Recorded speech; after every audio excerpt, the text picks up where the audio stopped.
Hello, good morning dear student. कैसे हैं आप? हम कर रहे हैं अल्टरनेटिंग करंट, और अल्टरनेटिंग करंट में हम आज लेके आए हुए हैं पावर। ठीक है, पावर निकालेंगे हम अल्टरनेटिंग करंट की। ठीक है, तो पावर कैसे निकालेंगे हम अल्टरनेटिंग करंट की? देखिए, आपने एलसीआर सर्किट किया, एलसीआर सर्किट में आपने फेज डिफरेंस पढ़े, और बहुत ही अच्छे वीडियो मैंने डाले भी हैं आपके लिए, तो आप लोगों ने वीडियो ज़रूर देखे होंगे। ठीक है, तो हमने रेजोनेंस किया। अब हम जो करने जा रहे हैं वो हम करने जा रहे हैं, पावर करने जा रहे हैं। ठीक है, पावर निकालेंगे हम किसकी? अल्टरनेटिंग करंट की। और हम कौन सा सर्किट लेंगे? हम लेंगे सर्किट एलसीआर। ठीक है, कौन सा सर्किट लेंगे? चलिए, एलसीआर सर्किट लेंगे हम। और एलसीआर सर्किट में हमने क्या ली? हमने देखिए, हमने ले लिए यहाँ पे voltage V sine omega T ले लिया है, और फेज डिफरेंस हमने यहाँ पे जो है करंट जो है वो हमने I naught sine omega T plus phi लिया हुआ है। ठीक है, सो फर्स्ट ऑफ ऑल हम निकालेंगे instantaneous power, that is P I. P I आपको पता ही है, पहले भी पढ़ा है आप लोगों ने। दैट इज वी इंटू आई। ठीक है, क्या होती है? बी इंटू आई। जो इंस्टेंटेनियस पावर होती है दैट इज बी इंटू आई। तो वी आपके पास दिया हुआ है, आई आपके पास दिया है। ये टोटली मैथ बेस्ड आपका आर्टिकल है। बी और आई की हमने वैल्यू भर दी, आपके पास क्या बन गया? V naught I naught sine omega T sine omega T plus five. ठीक है जी, हो गया। अब नेक्स्ट आपके पास वी नॉट आई नॉट वैसे ही रहा, साइन ओमेगा टी भी वैसे ही रहा। और आगे आपके पास यहाँ फार्मूला बन रहा है। जो नॉन मेडिकल वाला स्टूडेंट है उनको पता है, sine A plus B formula है। क्या होता है? Sine A plus B, sine A cos B, और कॉस ए साइन बी होता है। ठीक है, तो आपके पास क्या आ गया यहाँ पे? ए यहाँ पे क्या है? ए यहाँ पे आपके पास, ए आपके पास ओमेगा है, और बी क्या है? बी आपके पास फाई है। ठीक है, तो आपके पास आ गया V naught I naught sine omega t. तो ये वैसे ही रहा, ये बन गया sine omega T cos phi, cos omega T और साइन फाई। फार्मूला लगा दिया हमने sine A plus B. Sine omega t से हमने अंदर मल्टीप्लाई कर दी, ये दोनों टर्में सेम है, बन गया sine square omega T cos phi. और आपके पास यहाँ बन गया sine omega T cos omega T, और साइन फाई आ गया आपके पास। ठीक है, अब यहाँ पे sine omega T cos omega T, ये फिर से फार्मूला बनेगा, आप प्लस वन में पड़ा हुआ है, sine A cos B. Sine A cos A formula क्या होता है? ये होता है sine two A, that is two sine A cos A. क्या होता है? ये होता है sine two A that is equal to two sine A cos A. Formula आपके पास होता है। तो यहाँ टू चाहिए हमें, तो टू से हमने डिवाइड भी कर दिया, मल्टीप्लाई भी कर दी, उसके बाद बन गया फार्मूला वे two sine A cos A. क्या होता है? Sine two A. तो आपके पास ए यहाँ ओमेगा टी है, दोनों में सेम, टू लग गया, sine two omega T sine five upon two. ठीक है, अब ये निकालिए हम इंस्टेंटेनियस। अब निकालेंगे एवरेज। तो एवरेज करंट आप लोगों ने निकाला है, वैसे ही एवरेज पावर। ठीक है, ये फुल सर्कल के लिए होती है, फुल साइकिल के लिए होती है, वन कंप्लीट साइकिल के लिए होती है। तो जीरो पॉइंट टी आएगा टाइम। ठीक है, टाइम आपके पास जीरो पॉइंट टी आ गया, और नीचे भी क्या आएगा? टी आएगा। ठीक है, तो वन अपॉइंट टी बाहर ले लिया, P I D T value भर दी हमने, पी आई डी टी की क्या है? P I D T value भर दो, V naught I naught sine square omega T cos five sine two omega T sine five upon two. ठीक है, अब इनकी इंटीग्रेशन करेंगे हम, V naught I naught upon T सब में कॉमन है, बाहर आ गया। ठीक है, उसके बाद आपके पास बन गया sign square omega T. Sign square omega T फिर से फार्मूला ये बिल्कुल वैसे ही है जैसे आपने हम लोगों ने आपने किया हुआ है। आपने रूट मीन स्क्वेयर वैल्यू निकाल लिया करंट की। ठीक है, उसमें हमने साइन स्क्वेयर ओमेगा टी की इंटीग्रेशन की थी। तो साइन स्क्वेयर ओमेगा टी को मैं चेंज करना पड़ना किसके? One minus cos to omega T formula होता है। ठीक है, हमने पहले किया, वो फार्मूला क्या फार्मूला है? That is sine square A that is equal to one minus cos two A upon two. A formula हमने यहाँ लगा दिया है। ठीक है, तो क्योंकि साइन स्क्वेयर की इंटीग्रेशन हम नहीं निकाल सकेंगे, नहीं निकाल सकते, इसलिए हमें इसको चेंज करना पड़ना है इसमें। यहाँ साइन फाइव बाहर आ गया, वन अपॉन टू बाहर आ गया, अंदर बचा sine two omega T. Sine की पता ही है आपको क्या होती है? साइन की होती है माइनस कॉस, तो आ गया माइनस कॉस 2ωt/2ω। जो टी के साथ होता है वो नीचे भी आता है, तो टी के साथ क्या है 2ω है, तो 2ω आपके नीचे आ गया। लिमिट क्या है 0 to t। ठीक है, ये इसकी हो गई। अब करेंगे इसकी, तो देखिए कैसे करेंगे। B0 I0 t बाहर ही है, कॉस फाई बाहर ही है, 0 to t 1/2 बाहर कॉमन ले लिया हमने, तो 1 माइनस कॉस 2ω t।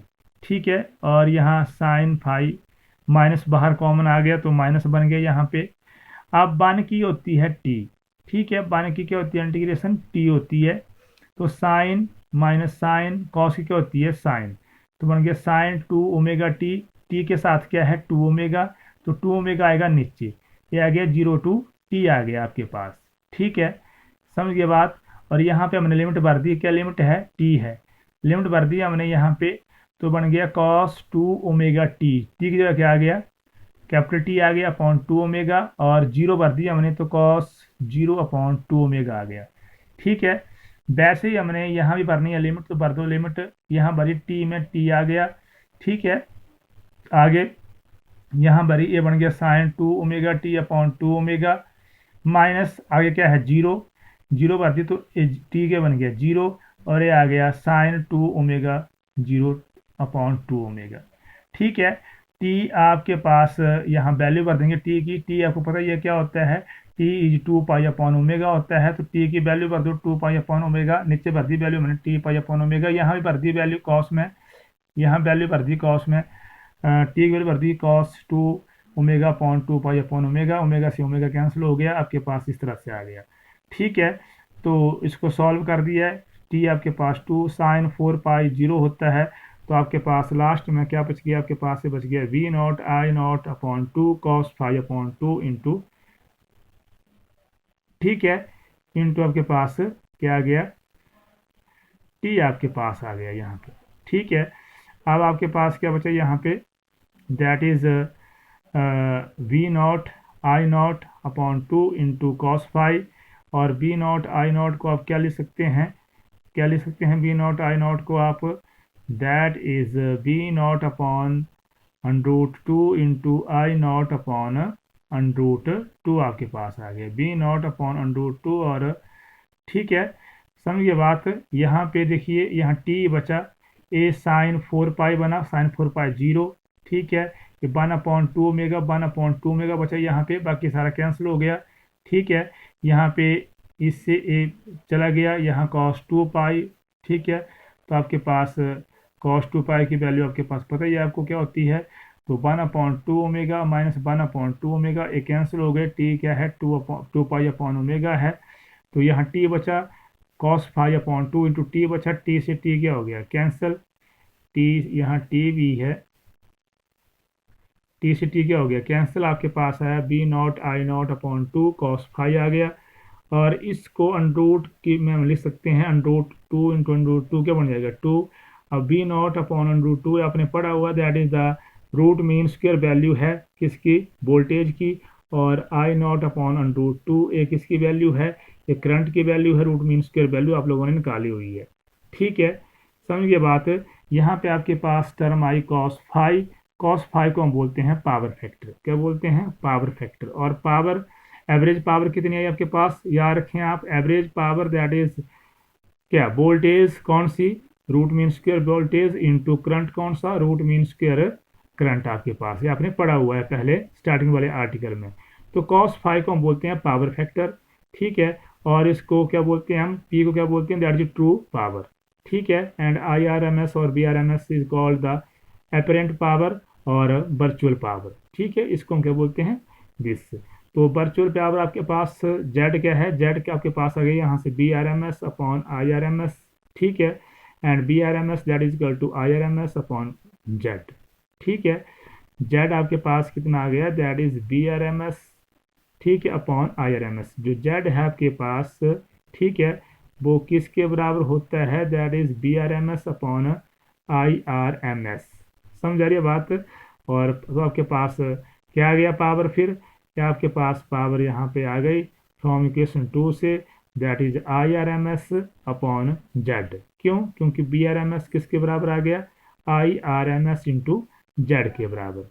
समझिए बात, ठीक है। तो ये आ गई आपके पास पावर इन अल्टरनेटिंग करंट। ठीक है, अब हम निकालेंगे अलग अलग सर्किट में इसके केस देखेंगे हम। सबसे पहले हमने किया था प्योर कैपेसिटिव। ठीक है, क्या किया था, प्योर कैपेसिटिव किया था, जिसमें आपके पास क्या दिया हुआ है, रेजिस्टेंस लगाया हुआ है। आपको पता है जब रेजिस्टेंस आपके पास लगा हुआ होता है तो फेज डिफरेंस कितना होता है, कोई फेज डिफरेंस नहीं होता। पढ़ा है आपने, प्योर रेजिस्टिव सर्किट में पढ़ा हुआ है कि कोई भी फेज डिफरेंस नहीं होता। आपके पास जिस साइड वोल्टेज होती है उसी साइड करंट होता है, तो एंगल आपके पास जीरो होता है। तो जब एंगल जीरो होगा तो पता ही है आपको कॉस फाई है, तो कॉस फाई आपके पास क्या आ जाएगी, that is maximum, that is one आपके पास आ जाएगी। ठीक है, और जो ट्रू पावर है that is equal to apparent power. Inductor के लिए पता ही है आपको एंगल कितना होता है बी, और इसमें एंगल कितना होता है 90 डिग्री का होता है, तो 90 डिग्री मतलब जीरो पावर आ गई। उसी तरह से कैपेसिटर के लिए बी परपेंडिकुलर होता है आई और बी, तो 90 जीरो पावर आ गई। कॉम्बिनेशन की बात करें हम, ठीक है, कॉम्बिनेशन में क्या लगाया हुआ है, आर लगाया हुआ है, एल लगाया हुआ है। तो जब आर एल की बात करें हम तो आपके पास कॉस फाई आएगा, that is equal to R upon Z पढ़ा हुआ है आपने आर एल के लिए। ठीक है, आर और एल में आपके पास एक आर आएगा और एक क्या आएगा, एक्स एल। ठीक है, तो यहाँ से कॉस फाई कितना आ जाएगा पता ही है, यहाँ से देखिए आर अपॉन कितना आएगा, आर अपॉन जेड आपके पास आ गया कॉस फाई। ठीक है, और जेड क्या होता है, that is equal to X L का स्क्वायर प्लस आर का स्क्वायर। ठीक है, क्या होता है, एक्स एल का स्क्वायर प्लस आर का स्क्वायर। जानते हैं आप कॉस फाई क्या होता है, क्या होता है cos phi, base upon hypotenuse होता है। तो बेस कितना है, यहाँ पे आर है, हाइपोटेन्यूज कितना है, दैट इज आर है। ठीक है, तो आपके पास आ गया आर अपॉन जेड आ गया। इन केस ऑफ, किस केस में, अब यहाँ क्या लगा हुआ है, यहाँ पे लगा हुआ है रेजिस्टेंस और यहाँ लगा है कैपेसिटर।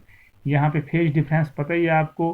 ठीक है, इसमें कैपेसिटर में क्या होता है आपके पास फाई, फेज डिफरेंस आ गया, कॉस फाई यहाँ भी आर अपॉन जेड होता है। ठीक है, तो ये आपके पास आ गया, पावर आपके पास आ गई किस में, फॉर अल्टरनेटिंग करंट के लिए पावर निकाल ली हमने। अब हम बात कर रहे हैं कि नया टॉपिक, छोटा सा टॉपिक है चौक कॉइल।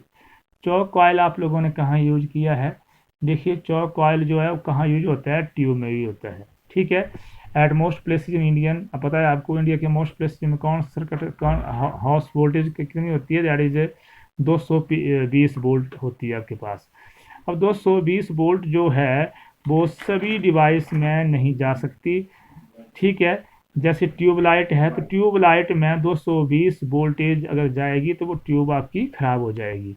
इसीलिए हमने इस वोल्टेज को कम करने के लिए क्या किया होता है, we can use choke coil. ठीक है, तो ये इतना सिंपल सी बात है कि वोल्टेज को मिनिमाइज करने के लिए हमने क्या लगाया होता है, हमने लगाया होता है, देखिए अगर हम रेजिस्टेंस लगाएंगे, रेजिस्टेंस लगाते हैं हम, तब भी आपका जो करंट है वो रिड्यूज हो जाएगा।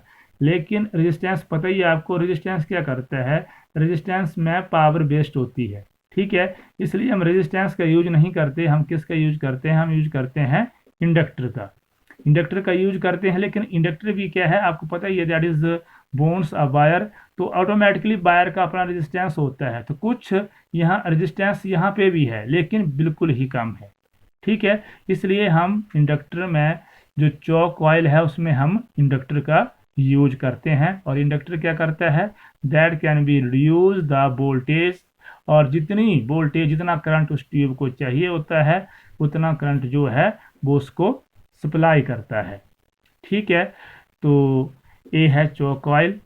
तो आज का टॉपिक इतना ही था, इसको आप पढ़ें और वीडियो ज़रूर देखें। अगर कोई प्रॉब्लम आती है तो आप फ़ोन ज़रूर करें। नेक्स्ट टॉपिक, हम इम्पोर्टेंट टॉपिक जो आपके पेपर में भी आता है, ट्रांसफार्मर, हम लेके अब नेक्स्ट टॉपिक उसको करेंगे। इसको आप तब तक इसको कंप्लीट करें। Thank you.